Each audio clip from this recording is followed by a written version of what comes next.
முயலும் சிங்கமும். சிங்கம் ஒரு காட்டு மிருகம். அதை மிருகங்களின் ராஜா என்று கூறுவர். அது தாவர உணவு உண்ணும் மான், மரை, முயல் போன்ற சாதுவான மிருகங்களை வேட்டையாடி அவற்றின் மாமிசத்தை விரும்பி உண்ணும். ஒரு காட்டில் வாழ்ந்து வந்த சிங்கம் ஒவ்வொரு நாளும் பல மிருகங்களை வேட்டையாடி தின்று வந்தது. இதனை கண்ட மற்றைய மிருகங்கள் மிக்க பயத்துடன் வாழ்ந்து வந்தன. சிங்கம் இப்படி பல மிருகங்களை ஒவ்வொரு நாளும் கொல்வதால் தாம் வெகு சீக்கிரமே இறந்து விடுவோம் என எண்ணி ஒன்று கூடி ஆலோசனை செய்தது. சிங்கத்தை எதிர்த்து அவைகளால் போராட முடியாது என்பது அவைகளுக்கு நன்கு தெரியும். அதனால் அவை சிங்கத்திற்கு இரையாக தினம் ஒரு மிருகமாக போவதாக தீர்மானித்தன.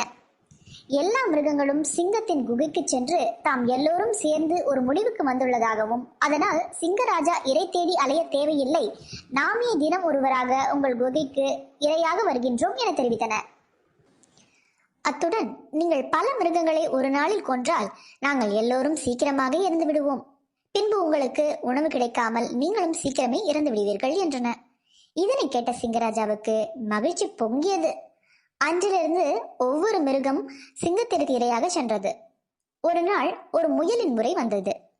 முயல் சிங்கத்தின் குகைக்கு சிறிது தாமதமாக சென்றது.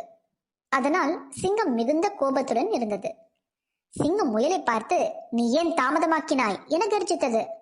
அதனை கேட்ட முயலார் நடுக்கத்துடன், சுவாமி, நான் வரும் வழியில் வேறொரு பெரிய சிங்கம் என்னை பிடிக்க முயற்சித்தது. நான் பதுங்கி இருந்து விட்டு இப்பொழுதுதான் வருகிறேன் என்றது. என்னை விட பெரிய சிங்கம் இந்த காட்டில் இருக்கிறதா என்று இருமாப்புடன் கேட்டது.